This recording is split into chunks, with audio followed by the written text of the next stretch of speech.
قیامت کے دن سیدنا فاروق اعظم رضی اللہ تعالیٰ عنہ کی شان اور عظمت ریاض النظرہ والیوم 1 پیج نمبر 307 پر ہے۔ حضرت عمران بن حسین رضی اللہ تعالیٰ عنہ فرماتے کہ میں نے نبی پاک صلی اللہ تعالیٰ علیہ وسلم سے سنا کہ روز قیامت سب لوگ جمع ہوں گے، عمر بن خطاب ایک جگہ کھڑے ہوں گے، ان کے پاس کوئی چیز آئے گی جو ان کی ہم شکل ہوگی اور کہے گی اے عمر، اللہ تبارک و تعالی آپ کو میری طرف سے بہتر جزا دے۔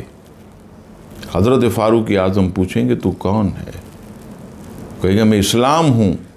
اے عمر، اللہ تبارک و تعالی آپ کو بہتر جزا عطا فرمائے۔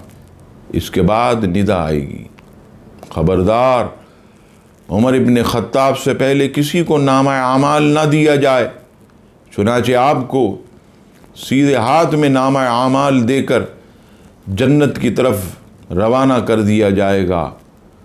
یہ ارشاد پاک سن کر حضرت عمر رضی اللہ تعالیٰ عنہ بہت روئے اور سارے غلاموں کو آزاد کر دیا۔